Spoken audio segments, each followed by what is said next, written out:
Welcome back, everybody.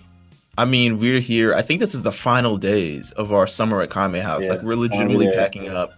It's getting kind of cold on this island, so we're really starting to. All right, we might have to head back up to the lookout. Like, we might have to head up to this. But for everyone new listening to this for the first time, I am Meelz. I'm here with the Platinum Chanel boy himself, Jeff. Yes, I'm here. This is the Lookout, episode 71. 71. And the fourth episode we're doing this week for right. My Hero Academia week. First of all, I would like to say this. I would like to start off by this. I was very frightened 30 minutes before we actually hit record on this. And I'll tell you why. They were cutting a tree outside of my house. Okay. So New York City for you. Actually, that's a little. Now that I'm thinking about it, that is kind of rare for you, right? They're cutting a tree in New York. It's Brooklyn. We got a little bit of trees. Manhattan, less trees, but Brooklyn, we definitely got a little bit of trees. Okay. But the thing is, it's like, sidebar for everyone who's listening to this. We recorded the first 3 episodes, so everything that you heard beyond this point, we recorded weeks ago, and you've heard various construction sounds, right, in the midst of it. So, legitimately, after we finished recording, I think they stopped construction and they've stopped really kind of doing anything. So I haven't been interrupted by any noise. I was actually pretty mad about it because they spend the entire 2 weeks we were recording the previous episodes, banging, and then so we get to this week. Nonetheless, I was scared because it's 30 minutes. Cutting a tree isn't like a. I'm about to say that's not construction. Yeah, it's a little different. We're gonna hear that. Yeah, you're going to hear that. So I was pretty mad about that. But they managed to finish before we get started with this thing. Want to give a shout out to everybody who supported us during My Hero Academia week. It's been great. MHA week. It's been amazing. We are here on our last day for at least the lookout of it, doing our thing. So if you want to binge the episodes, feel free to binge. We've essentially done all of season 3 this entire week. We had a big interview on the Big Eyes podcast earlier this week. Amazing interview. Mike Montessa. So if you ever wanted to hear like legitimately the process of how anime is like translated, how you get from the Japanese to the English, and just an editor who has been around manga for, well, he didn't want to say, but I'm pretty sure it's been upwards of 30 years. He wasn't trying to show his age. But he was like, he was around when he was like, I was around when Akira became a movie. I was like, wow, you're old. Stay less. But we have that. And then, of course, tomorrow we have another Big Eyes. It is the Big Eyes one shot. Big Eyes versus the Black variant. So if you're into comics, DC, Marvel, all that other stuff, we're going to have it against the Big Eyes, who are going to be talking about My Hero themselves. And it's going to become a big debate. I've not heard this episode, so I'm very scared of what could actually happen. But because we already know how they get down to Black variants. So for sure. So I'm very scared, but I'm also very intrigued on what could actually happen with this. Yeah. So with that said, with our last guest for the summer at Kame House, I'm very glad to have this person because I'll say this: I recently discovered his YouTube channel. I'm in love with it as a person who keeps up with the manga and everything like that. He is someone I legitimately. All right, I'll say this before we get the thing. I've legitimately sat last Saturday afternoon. I've already read everything, so it doesn't even matter. But I legitimately sat down and watched. Right? Yeah, I watched all the war arc part episodes because I was like, wow. I just kind of capturing it, and it's kind of like as a full story as opposed to a week by week thing. But we have the intro.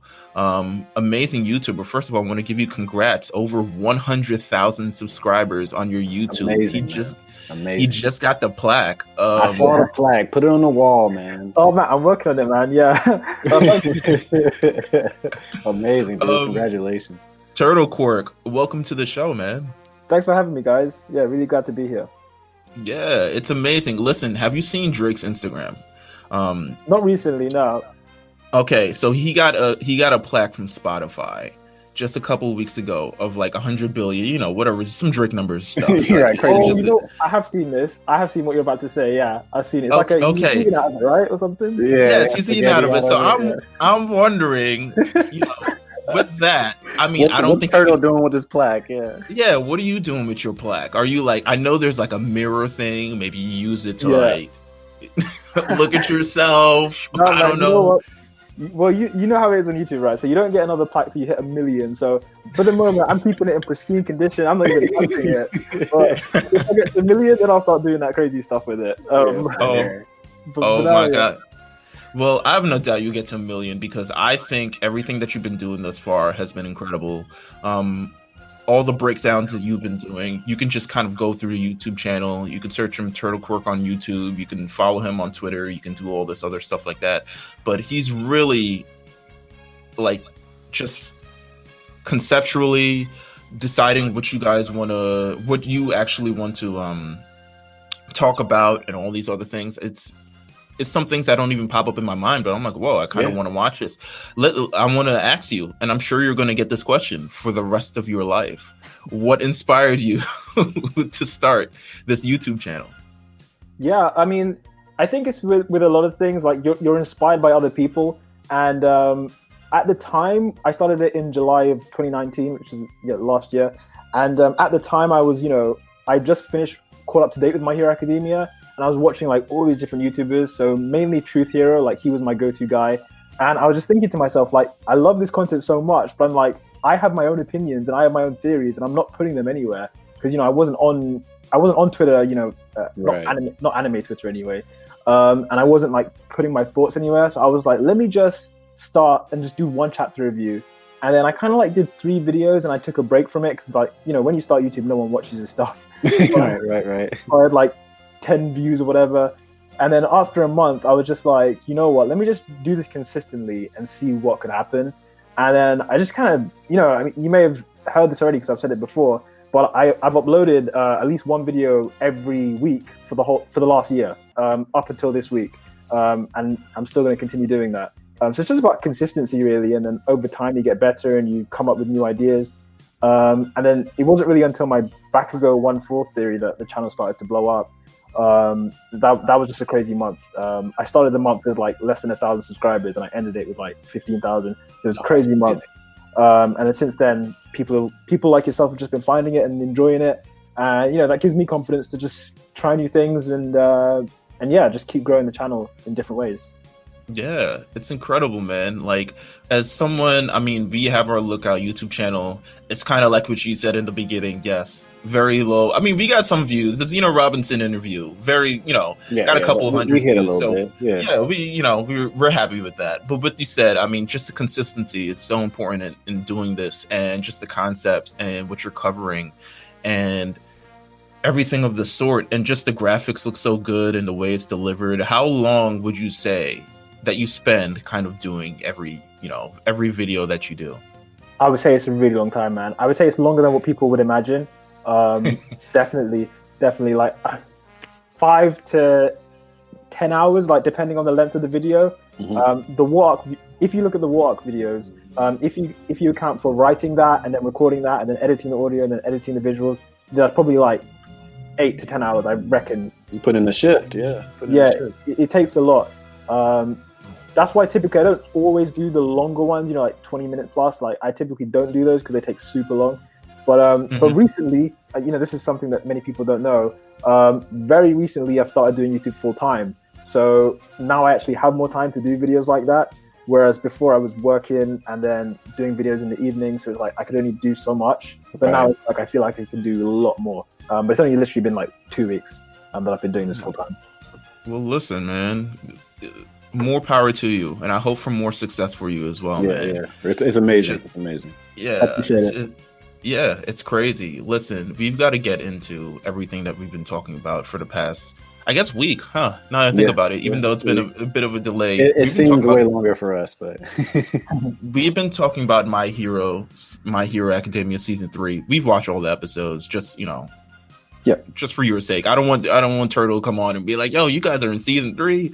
Like, we've watched all the episodes, but we're covering it season by season because we do genuinely love this show. Actually, I need to ask you, like, who are your favorite people in My Hero? Like, who are your favorite characters? Who are your favorite just people in general in the show? Yeah, so big fan of Twice. He used that to be my profile picture on YouTube because I love him that much.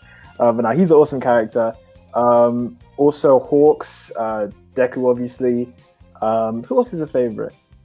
Mirio as well. I was a big fan of Mirio for a long time, but then because he hasn't really had much screen time in the manga, it's just I kind of forgotten about him recently. But but I want him to appear again though. Like, you know what I mean? Yeah. Listen, I hope you in covering these old episodes, maybe you find something that inspires a new YouTube video. You're like, oh my god, yeah, like All For One did say that like 40 million years ago, and now it's coming true. Like, I hope one of them inspires this. But yeah, we're going back to My Hero Academia season 3. We're taking this, and then eventually when season 5 comes out, it's like, which we think will probably be the best season. Yeah, we're hitting the ground running then. Yeah, we think it'll be the best season yet until season 6 because of everything that's going on currently in the manga. Season 6. I'm waiting for that. Which is wild. Let's talk about, okay, so Jeff, just to kind of catch us up to speed. Last time on The Lookout, we talked about the provisional license exam and all the experience with that. It ends, everyone except Bakugou and Todoroki received their provisional licenses. It's crazy. Right? Now that I actually think about it, I think what they actually did with the show itself was they took away a little bit of space. They gave it a reason because they're like big characters. Like Todoroki and Bakugou are big characters in the show, but they gave it a little bit of reason to pull back from them and maybe introduce some new people into the show, which would have been interesting. Like we don't get, I don't think people take Mirio and everyone else from the big 3 and they get as much spotlight and they get as much like, country to do everything that they kind of want without people being like, well, Bakugou could have done that, or like Todoroki could have done that. Exactly. The show does everything for a reason, which is why I always, I respect the way that it's written, because there's just so many characters, and having to pull back on some of those guys to make sure that other characters get developed is extremely important. And they did it right here. So yeah. And especially what happens with season 4, like I don't think they would have wanted any of the kids to go through whatever happens. Yeah. Sometimes I wonder, what if Bakugou, like, I was thinking about this the other day, like if Bakugou had a more prominent role in season 4, like if he had passed the provisional license exam and then gotten an internship and been part of the raid against Overhaul, like what would have happened? That would have been pretty wild. That's real. Yeah. Most definitely. I mean, we're going to talk about that in season 4, but it's potential. What happened to Mirio could have happened to Bakugou, which would have been terrible. Which would have been 100% terrible for the series and everyone who loves Bakugou. But that's a very genuine thought. Let's see. Well, where we start in the series of episodes as we're wrapping up season 3 is Tartarus, the prison that currently holds All For One. He's been pretty much trapped, secluded. This man's on lockdown. Yeah, 100% on lockdown. Like, and it's interesting. I love this scene for various reasons, but it's like the first time since the fight that All Might and All For One have come face to face. It's so symbolic, man. It's so symbolic. My big question is, all right, it's not a big question. It's a very silly question. Why is All Might still wearing the suit? Yeah, he needs to get a new tailor or something. You could just tell he just doesn't really. He's like, whatever. Against All For One though, he pretty much has to wear it, because if he shows up against in front of All For One in like a suit and tie or whatever, then that's kind of like admitting, oh yeah, you broke me. Like I'm not a hero anymore thanks to you. Like right. Like you've got to stand up and be like, yeah, I'm still a hero. I don't care what you did to me. You know what I mean? Regardless of how big this suit is. Exactly. That's real. That's real, though. I get that. No, you're 100% right. Oh man, I didn't even think of that. Yeah, it's imagery, totally for sure. But All For One is completely secured. His brain waves are being monitored to the point where even if he thinks of activating one of his many quirks, it's clipped. Like he's going to get eliminated, subdued. I don't know what they do with him, but they're obviously keeping him alive to interrogate him and hopefully get as much information about the League of Villains as they can. But you're not gonna. I don't think you're gonna snitch for sure. Yeah, no. All For One, no. Actually, if anything, he's 100% thrilled that he's seeing All Might in this form. He doesn't get many people to talk to, but he's generally like, I think he's thrilled more so of the fact that even though he lost the fight, it feels like he won the battle. Yeah, he definitely feels that the future is still in his hands regardless, and that he's optimistic about the whole situation, that's why I said that scene is very good. They do a lot of like double takes of both of their faces, and I love the way that they portrayed the whole the whole conversation, because they're really trying to show like All Might, One for All, like they're so in sync with each other, and it's a weird just chemistry that they have. It's just evil versus.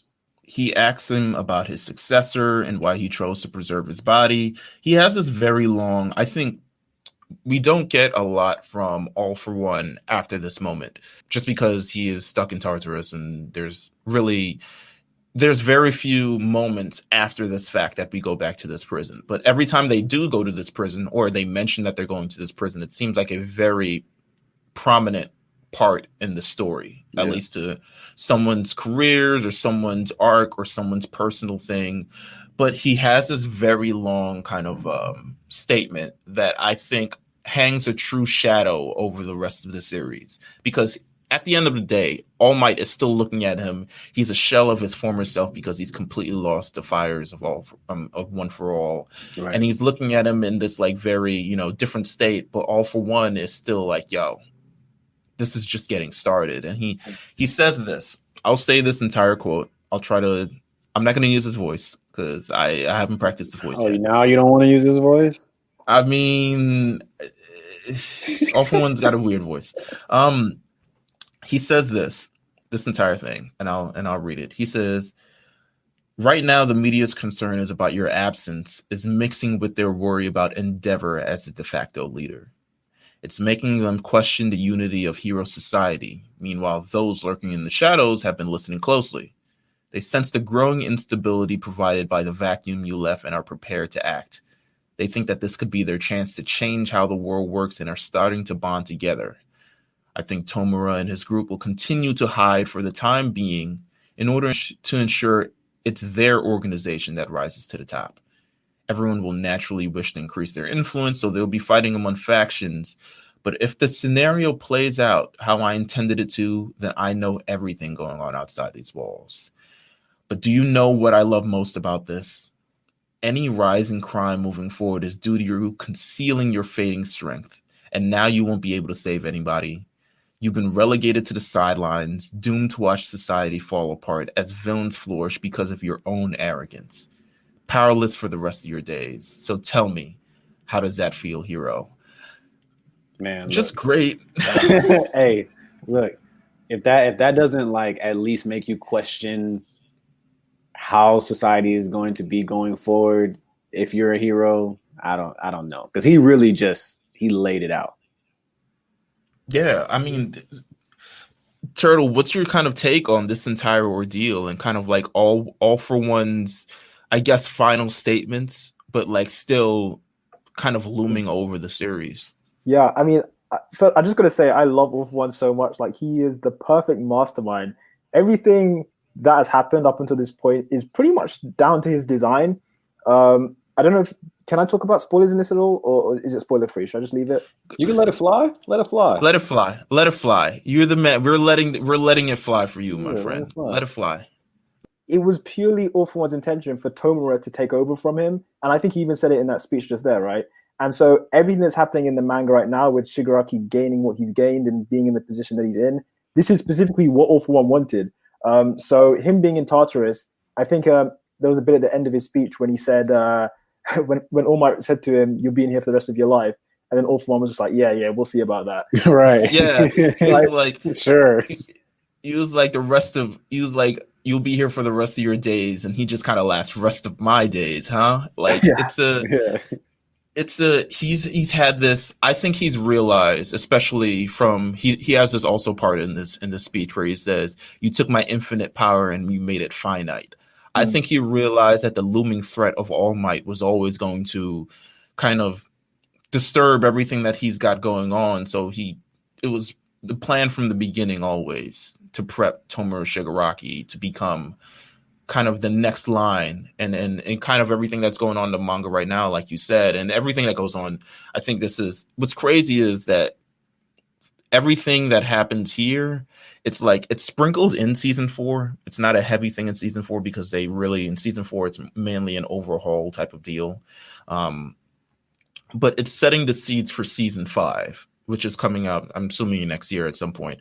But the show kind of, it takes its time in unrolling and unfurling and all these other stuff. Like we talked about a couple episodes ago, even with the secret of with Tomura Shigaraki, and last couple episodes ago with the All for One All Might battle, just even that reveal is like, it's big, but it isn't as big as the reveal when the entire story is eventually like laid upon you. And it's like, oh my God, this is such incredible. This is good shit. Like it draws you in. It draws you in.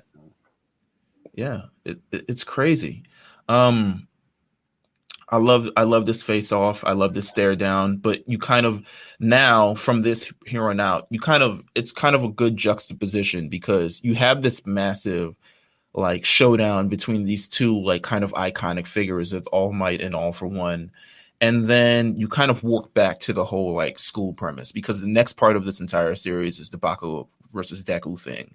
And it turns from this like kind of major thing where the world is on the line back to like the story about like two kids ultimately in competition with one another. And dealing with a lot of feelings and dealing with a lot of different emotions and all this other stuff like that. Bakugou. I don't think Bakugou gets enough credit. I mean, I think we're figuring out later on the line of being as observant, and he's definitely more of a hero than they tried to portray him as, I guess you can say. You know, the attitude and all that, like it makes you kind of dislike him sometimes, but you understand it as well. Like his character, he's just his own person, and it does draw you away. And kind of, it's an unattractive character sometimes. But like you said, he's super observant. He's super smart. He's powerful, and he does just want to be a great hero. You know, even though his attitude kind of shows otherwise sometimes. Yeah, I remember watching the first episode and thinking to myself, "This guy's going to be a villain, isn't he?" Right. Exactly. Like, but still, it's kind of, you know what's kind of awesome? The fact that he hasn't become yet. I think if this anime was made in like the year 2000, he would definitely switch over. He would have definitely they would have definitely angled him to being a villain. But the fact that they've kind of like, yeah, he's this way, but he's still like built with a immense sense of pride. It's kind of like a Vegeta-esque type of thing, except like without a lot of different other qualities. Try to murder anybody who's a hero. Yeah. It's still ultimately like a kid thing. It's like, and then it's like him realizing at an early point that he had this amazing quirk, and everyone being like, "Oh my God, your quirk is so amazing. Oh my God." But going through these terrible situations, you talk about the first episode where he gets captured, or it's the second or whatever, where he gets captured by the sludge monster, knowing that he has that amazing quirk, and he feels weak that he's being saved or thinged by Deku. Right. And you fast forward to now, a couple seasons later, he gets captured by the League of Villains, has that same kind of insecurity that's lurking within him because he feels weak. And now it's even like tenfold, because not only does he feel weak, that it's like, oh my God, I can't believe I got captured by these villains and I'm the reason for this entire thing. But he holds on to the fact that he is the reason why All Might lost his power. And it's a lot to like, you forget that these are kind of kids. I mean, you look at them as their characters and they're amazing, but like these kids I didn't think that angle was going to be portrayed either. You know, as far as him just feeling that vulnerability of what happened to All Might and kind of taking it in all on his own. I didn't know where they were going with it, at least, you know, when I originally watched, which I thought was brilliant for them to kind of show. He's not even showing necessarily a weakness. But it's straight emotion, you know? Right. I will say this. I want to ask you, Turtle, in terms of Bakugou and Deku's relationship, even leading up to now in the manga, like how have you felt have been the arc of their actual like relationship? I feel like this is a turning point in their relationship. Like this is 100% like everything that happens before ends up being like some trivial school bully I don't like you because you're weak. And now Bakugou kind of has to have a sense of respect. But even if you look in the current chapters now, you see that Bakugou is kind of looking at Deku from a different angle. I don't know if you've seen, you've seen Dragon Ball Z? Yeah, I've seen Dragon Ball Z. Yeah. Okay, it's like the Vegeta at the end of Dragon Ball Z kind of realizing like, Goku, you are the stronger guy. Right. It's kind of similar to that, coming with that actual mutual respect with it. But yeah, I mean, Bakugou's growth has been pretty insane because, I mean, the weird thing about their relationship is that throughout everything, Deku always liked Bakugou. Even when Bakugou was being so, rude to him and basically bullying him, Deku still followed after him. Deku still liked him. So the only reason there was any friction between them was solely down to Bakugou. And so I think it's taken everything that they've been through up until that fight to kind of finally, get him on side. But yeah, like if you were to look at it episode by episode, like he starts off when we see him in episode 1 hating Deku, and then when Deku gets into UA, suddenly Bakugou's he hates him even more because he's like, how did you get into this school? I was meant to be the only person from our crappy school to get into UA. So just the anger keeps on festering and festering, and to get to this point where now Bakugou's like, okay, you know what, you've been chosen. I'll respect that. I'll keep your secret. All this kind of stuff. Like that is growth right there. So I like to see it. It's a good character arc for Bakugou. I think it makes him much more likable. They've done a lot of great. One thing we say about the show, and we always say about the show, the fact that they have so many characters and able to kind of craft a good enough arc with a lot of different characters at kind of the same time. Season 2, a lot more Todoroki kind of discovering like who he is, and kind of he takes a break this season, like next season, but like it kind of comes back to season after that. But them managing to create so many different stories with a lot of different characters. But I truly believe that, I mean, along with society kind of like questioning itself after All Might loses his power, that's a catalyst for this battle too. It's kind of like society is kind of it's reinforcing the fact that society still doesn't really know how to accept kind of like the symbol of peace no longer being the symbol of peace. Right. And it's stretching down to Bakugou and Deku, who have admired All Might always as a kid. And that's the only thing that they shared that they had in common. Deku didn't have a quirk. Bakugou had an awesome quirk. Bakugou's blonde. Deku's has green hair, whatever. But always that opposite. Always kind of an opposite thing. But that's the one thing that they've shared in common. And the fact that he lost his power in this instant is like, damn, like it's even affecting this part of it. But the battle begins. I want to talk about this fight as a whole. I think it's amazingly choreographed. I didn't get to read this fight as it was going on in the manga. Thank God. I think I always thank God. It was too big to like read per se. Like you just had to watch it. Yeah. I mean, Turtle, which part did you pick up in the manga when you started actually like following the show? So yeah, I followed the show kind of late, so I finished the first 3 seasons and then I picked up the manga after season 3. So yeah, you're similar the same as me.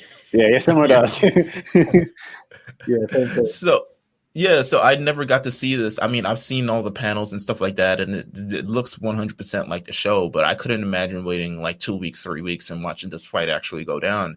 And I think the great thing about the show is that there's so much with all the music and the flashbacks and the colors and kind of everything. There's so much more weight to everything that they do with the show itself. They're going at it, and at some point Deku's like holding back because he doesn't really want to fight, but once he realizes, like, he kind of accepts that this is something that Bakugou needs to get out.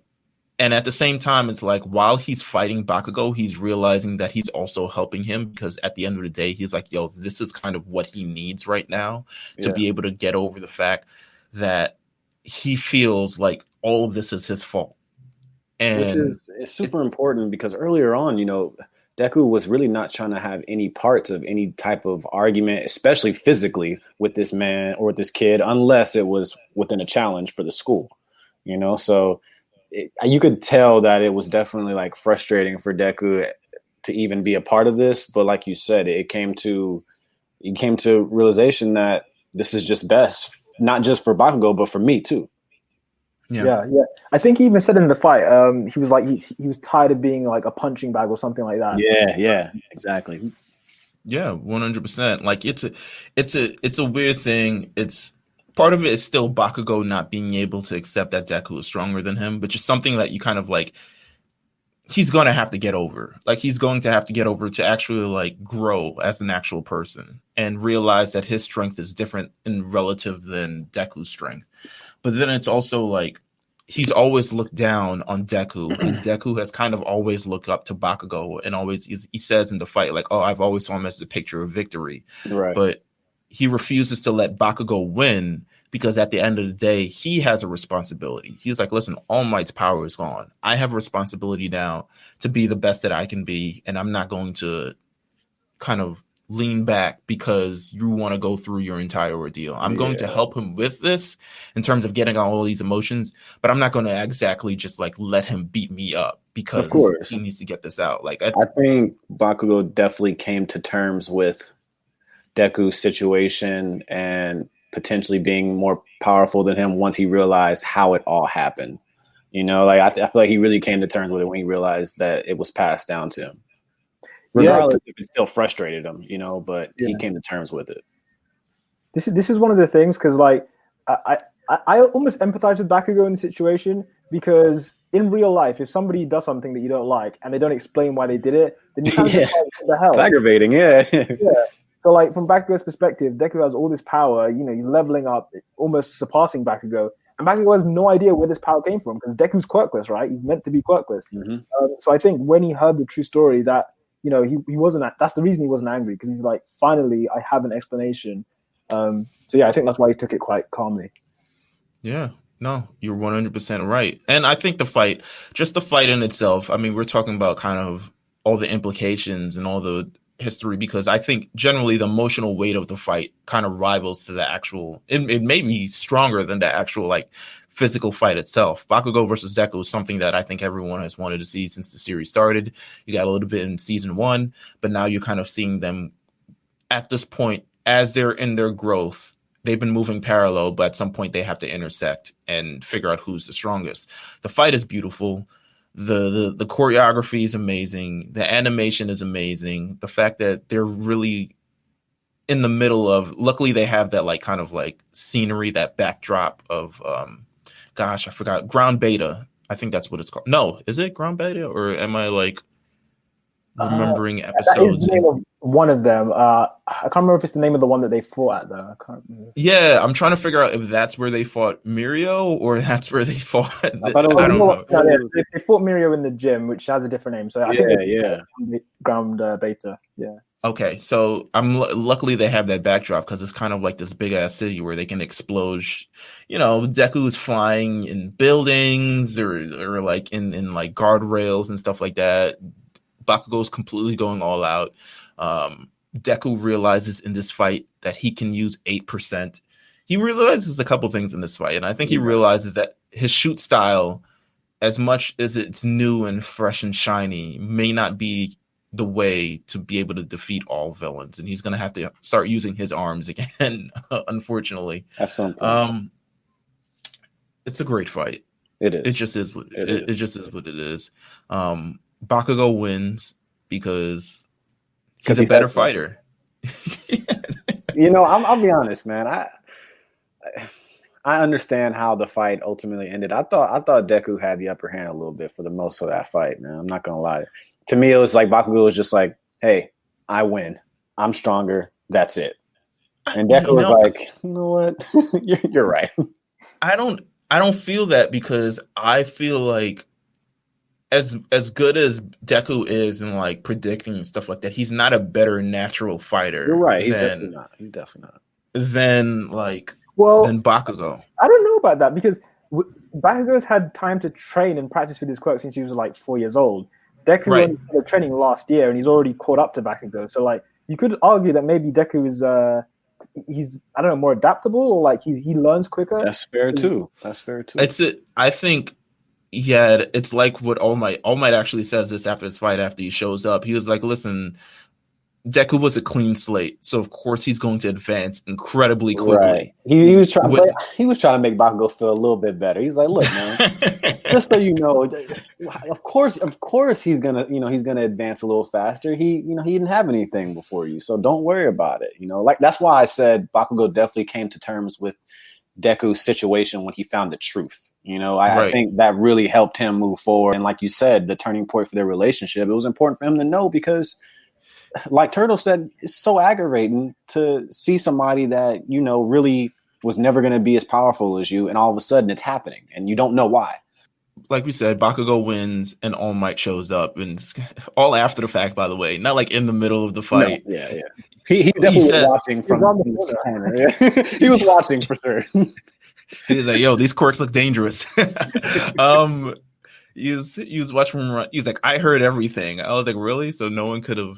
As a teacher, you just decided, I'm gonna let these kids get their emotions down. They needed this. Yeah, I mean, maybe he realizes that he does have a different scope of them than he does of other students. He knew they weren't gonna kill each other, so yeah. But All Might shows up and is like, I think he embraces Bakugou after hearing everything that he says, and he acknowledges his flaw as not seeing Bakugou and Deku as kids, ultimately at the end of the day, which I think is a big thing because so many times I think people see them as fighters more than they actually see them as kids. Mm-hmm. And I think especially when it comes to like the stuff we're going through now, like the war arc and stuff like that, like you see them as fighters, everyone sees them kind of quirk first, how strong they are, all these other things, but you also got to remember that they're kids in high school. It even reminds me of, I'm not sure if it's 283 or something along those lines, but they have a point where I won't spoil too much, but one of the villains gets away and all the students are kind of like, did we do the right thing? How do we even know what the right thing is? Like, did we do the right thing by the plan that we enacted, because this villain is still kicking ass. Yeah, like at the end of the day, he's still kicking, and more than kicking. But did we do the right thing in this situation? And I think that comes with inexperience in a bit, as kids, as students. And I think sometimes we forget that. And I think All Might did at this point as well. Let's see. He lets Bakugou in on everything, and Bakugou ultimately accepts it. And it's a great feeling. To me, it's one of the heartwarming feelings. I think it's a lot of closure for season 3 of them taking this relationship that was so volatile in season 1 and kind of like adding a new layer to it moving forward. So it isn't like this, like we're not going to get 7 more seasons of Bakugou saying Deku's a dickhead or something. No, yeah. I think we're okay with that. We've moved on. Yeah. Yeah, it's a great thing, but not Aizawa. Aizawa's pissed. He was mad. He was doing lessons plans. When is he not? Listen, he was doing lesson plans. This is all right. So I'll say this: Aizawa needs to admit that he has a different feeling for these kids than he does any other kids. Because for all this talk of like, okay, I'm going to expel people for doing these things, he has not expelled one person. Yeah, it's a lot of threats, man. I think he loves these kids way more than he tries to put on, for sure. But one thing I would say about that though is that I think he really was going to expel Deku. It's only because at the end Deku showed him he had potential, which was the reason. Because I don't know if you guys remember, but right after that happened, he and All Might were talking, and then All Might was kind of like, "Oh, so you were gonna expel him, right? If he didn't, show you what he could do." So yeah, I think Aizawa, some of his stats are serious, and others are kind of just like to motivate them. Because you're right, he does truly like care about them so much, especially as we saw. I think it was I can't remember which chapter it was, but it was during the war arc when certain things were going on, and he was thinking of all the students, and he was like, I have to make it so I can see them again. Right. Yeah. It's that growth, he cares. That development. Yeah. He cares. Let's talk about the backstory of Turtle's favorite character, Twice. Sure. Let's talk about Twice. Why is it that you love Twice? Talk to me about this. Why is it that you love Twice? Okay, so the first thing that really just like stands out to me about this character, he's probably the funniest character in the show. Like, especially in the anime, like he'll say one thing and then immediately use a different voice and just like saying the complete opposite. That's the thing that I love about him. But no, ultimately the thing that makes him, I think, one of the most fleshed out characters is his backstory, like the things he's gone through in his life, and the fact that all he wants is to belong, and the fact that it's with, he whilst he's in the villains, it didn't have to be that way. It's just that society basically kicked him down. We see it more in My Villain Academia. That whole arc, his full fleshed out backstory. Ever since he was young, he just had the worst luck. He had a job and then he was fired from that job for some. It was just a whole series of unfortunate events that were outside forces essentially working against him. It's just someone who's down in his luck, really.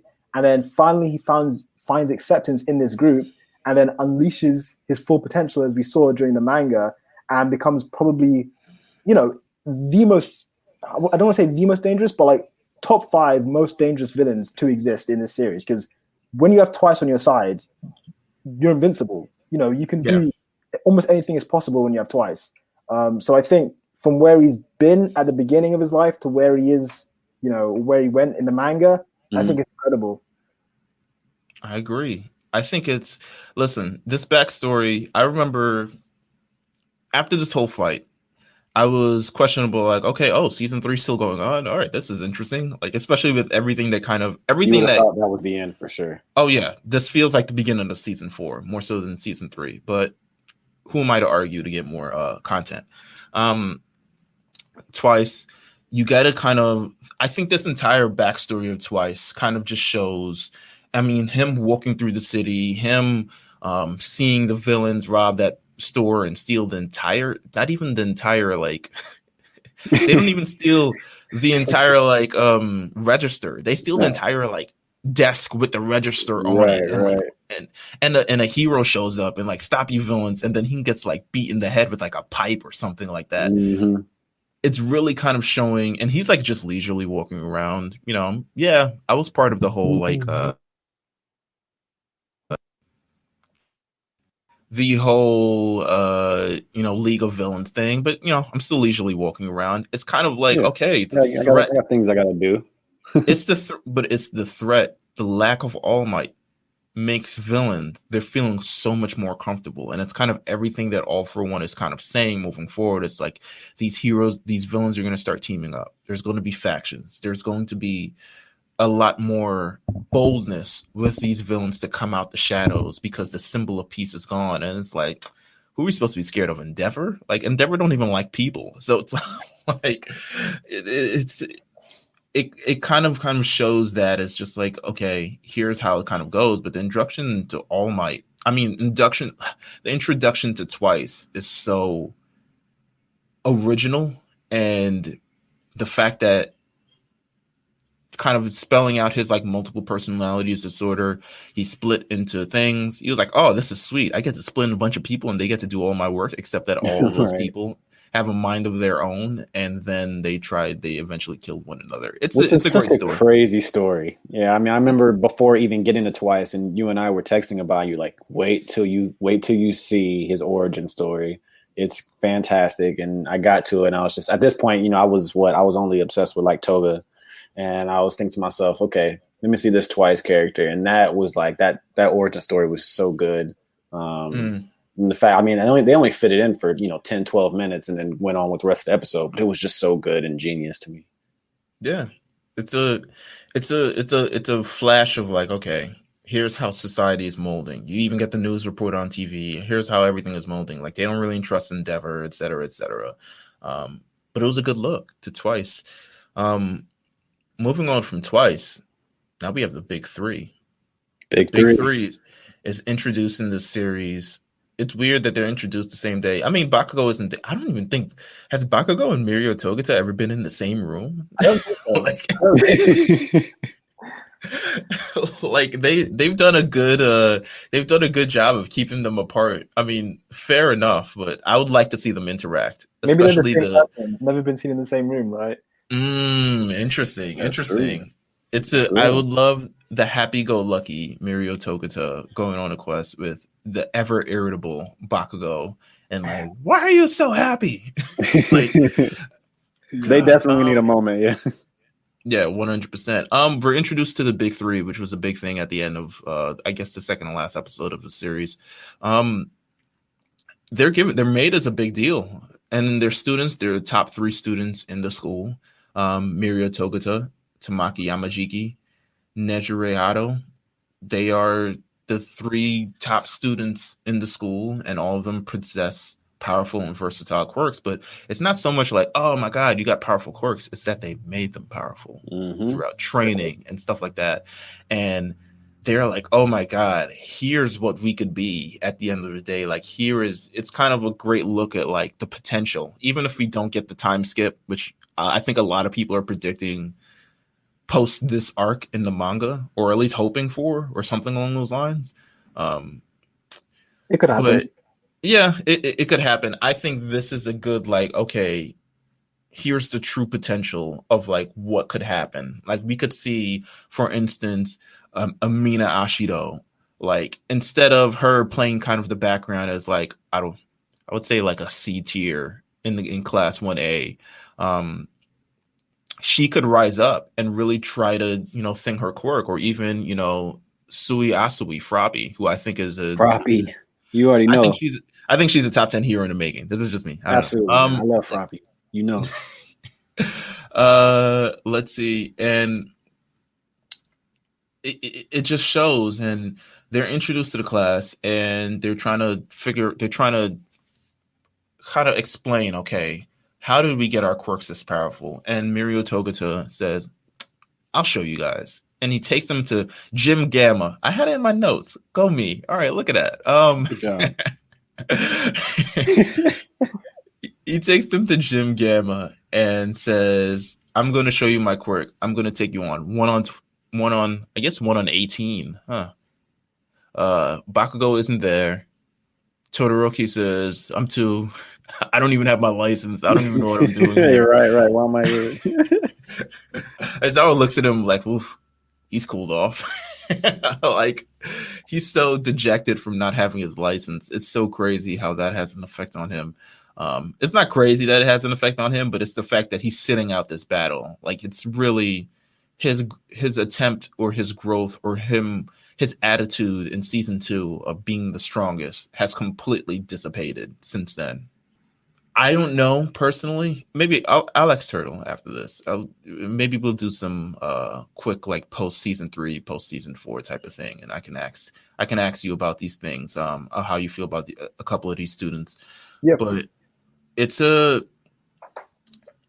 great showcase of a great quirk, Permeation, which is the most complicated explained quirk that I've ever seen. It needed to be complicated, though, because it's so good that if there wasn't this crazy wall behind it, no pun, then it just would have been so OP. You know what I'm saying? I mean, It is OP, but it definitely had to have some type of stipulation to it. No, I agree. Like, the thing is, when I was watching this for the first time, I remember, like, just before they fought, I was like, what kind of quirk could this guy possibly have to make him so confident, going up against an entire class of students who have already beaten villains by themselves, right? And you're going to beat all of them. Like, what quirk could you have?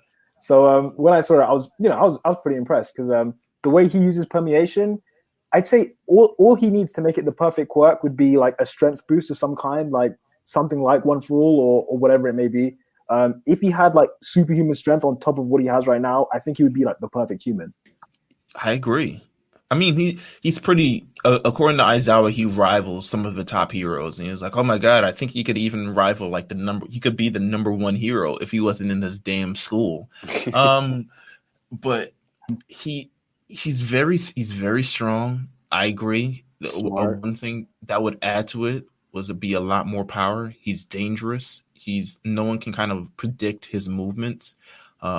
He doesn't have I think it's also like the way he thinks too. He doesn't really have a linear thought. It's kind of like, from his personalities, you can kind of see it's like squiggly, if that makes sense. I don't know if that makes sense. He's so optimistic, you can't bring him down. Yeah, but he's like, even the fact of like, I'm not strictly telling you my quirk. I'm going to show you what it is. And then I'm going to, sometimes I get my favorite part of after this fight, I mean, he uses permeation and takes him out section by section. He's like, I'm gonna get the long distance ones first, and then the short distance ones, and then whoever's next. I mean, at this point, he bodies them all, which is amazing. And even after that, he explains his quirk. It's like physics and stuff like that. I can't breathe or see or hear when I'm in this state, but like because of physics, two masses can't occupy the same space, so it shoots him out. And I was like, what the fuck is this? It's a lot. It's a lot. Yeah. But it makes sense. I love it because it makes sense. Like when he was like mass can't overlap, I was like, yeah, that does make sense. Because if I think if that was real and mass could overlap, you're right, something like that. So I was thinking that as well. I was like, what about what? I guess water can't overlap with other things. Yeah, makes sense. Yeah. I love the quote after the fact. He was like, Mirio, I think it was Nejire was like, Mirio, you beat them all handily. He was like, I was trying not to show them my willy. And I was just like, yeah. That's why we love this show. That's why we love this show. Yeah, that is amazing. The fact that his clothes can't even stay under his entire thing. So they all learn the benefits of hard work. After this, Deku calls Gran Torino. It was like, hey, are you work studying students? And Gran Torino is like, nah, not doing that. Call somebody else. Call one of your other All Might's friends. Which is fair. I don't think I would have wanted to see Gran Torino again, to be honest with you. I don't think there's much more that he's a great source. Yeah. Everything about that. Yeah, I don't think I would have wanted to see more Gran Torino. A few things as we end this series. We're introduced to Sir, which until I read the manga, I was like, I think I initially missed it until I was like, oh, season 4 is coming up in a couple weeks. I was like, oh, let me go look back at the manga. I initially missed it. I was like, Sir debuted in season 3, but like, there he is. We're introduced to Sir very briefly. It's just a shady character thus far. We introduced to Overhaul at the end of season 3 and his goons very lightly. We don't know his quirk. We don't know anything about it except he's the shy. What's it called? What's his group name again? Oh, Shihasaki. Shihasaki, yeah. Shihasaki. So we're introduced to them, and he meets up with the League of Villains, which, if you watch season 4, is a great encounter. Depending on the angle you'll get it. And I guess it's a hopeful season finale. It's not as, I think they're going to stick the landing with a lot more season finales going forward. I thought this was cool. This was nice, but it's the end of season 3 and we're here and we fully wrapped this series up. I think thus far, when you look at it, entire thing, season 3 has been, even if you compare it to season 4, and we won't talk about season 5, season 6 just yet, but season 3 is probably the most important season. Definitely. It's for development 1,000%. Every of the show, things happen that needed to happen. Yeah, of the show, and I think it's more. Go ahead. No, I was just saying I agree. I agree with that. Yeah, it's important for a lot of different reasons. The fights are cool, all this other stuff, but the fact it's like you're in season 3 and the series starts to shift now. The tides of power have moved on from the old guard of All Might and All for One, and now they're setting up kind of the future between Deku and Tomura Shigaraki and the League of Villains. It's very, very cool. Turtle, while we're here, since we have you and you're doing all this amazing stuff, he legitimately, I will say this is how hard the man works. Legitimately, right before he records this, he puts out a video. Yeah. Literally. Amazing. The war arc. Yeah. And Jeff, if you want to close your ears. No, I'm here. I'm here. Are you tuned in? Do you care for spoilers or anything like that? You know how I get down, man. It's nothing to me. All right. The war arc thus far. We've gotten a lot of things from it. Where do you see, what's your prediction on where it goes? Okay, yeah. So there's a few things that I have solid in my mind that basically have to happen.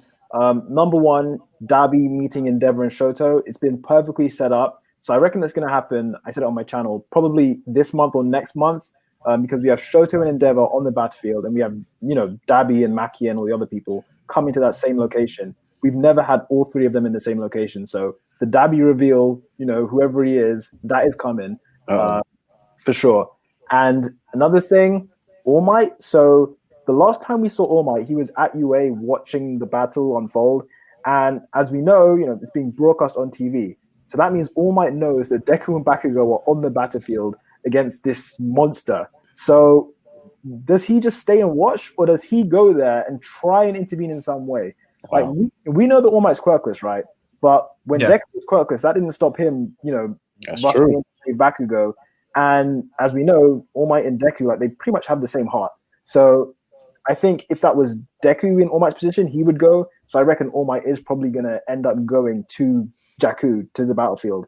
And that's when he'll die. That's when the prediction that Senaitai said, that's when it's all going to happen. But I really like All Might, so I hope it doesn't happen. But it's just this niggling feeling, like we haven't seen him in so long. It's possible he's on his way to the battlefield, possibly. But yeah, and also breaking Wolf One out of jail. That's one other thing. There's been, let me say this. Since I have you here, damn, it's kind of, I'm trying to revert my mind back to the future tense kind of thing.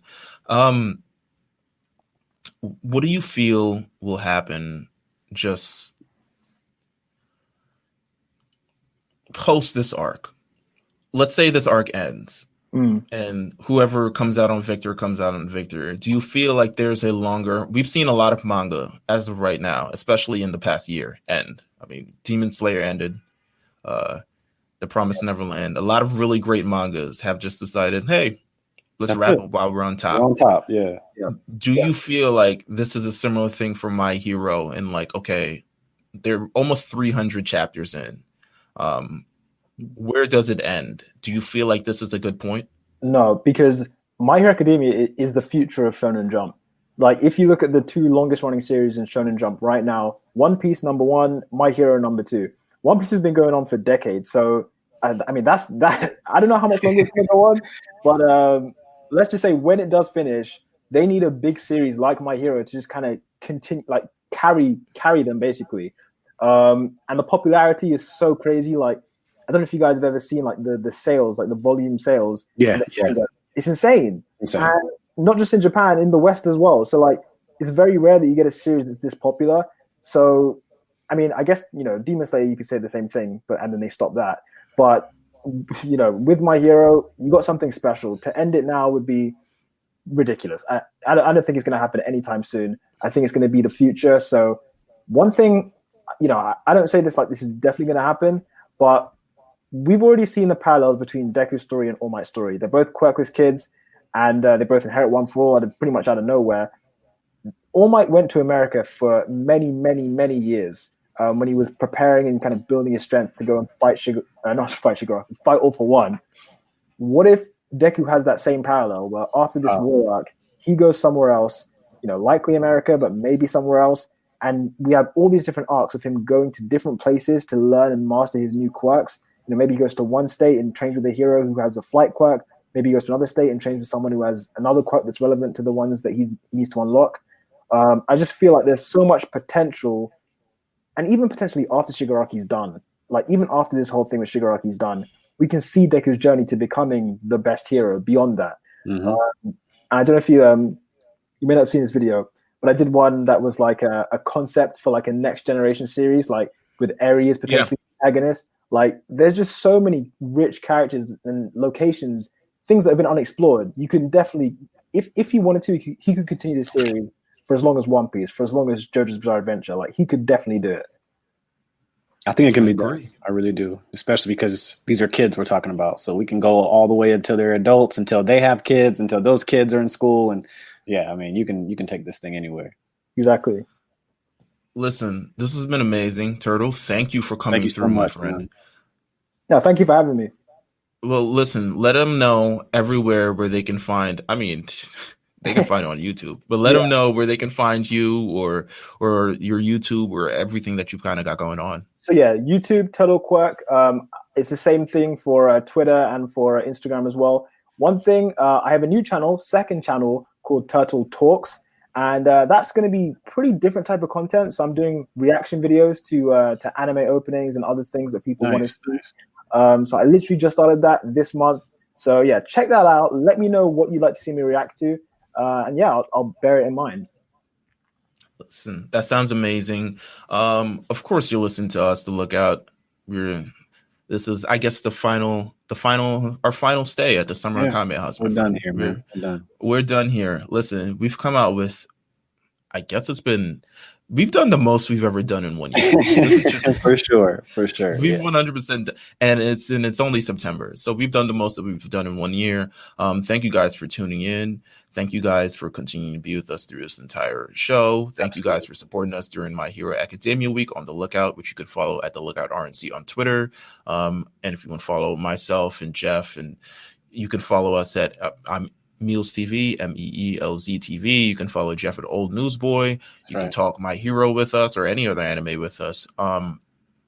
We recently announced a new show. I'm going to let Jeff talk about this because it is his show. Please talk about the show. We have a new show coming to the Lookout brand. It's called Showdown with me and my boy Eric. We're going to be basically tapping in on different anime every episode, some of the greatest fights ever. I don't want to talk about which fights quite yet. You guys will know that very soon, but it's so fun. And, we've had a lot of people tweet us and say we need to talk about, Yu Yu or more Hunter x Hunter or, in general, just other animes that necessarily me and Meelz or, the boys over at the Big Eyes can't necessarily catch on at this moment. So we're going to have a lot of fun just basically tackling some of the greatest anime fights ever. It's going to be a really good time. Listen, you can stay tuned for that. That is coming next month on the Lookout channel. So make sure you pretty much follow us there. Is there anything else that I wanted to say? I'm trying to figure out. Oh, okay. I guess we should talk about next season or next series of episodes. So we will be pretty much, this is our last episode. Maybe. Yeah. Who knows? There could be some more shenanigans, right? We'll see if anyone in Japan decides to put a camera in front of a movie screen and subs the Demon Slayer movie. Who knows?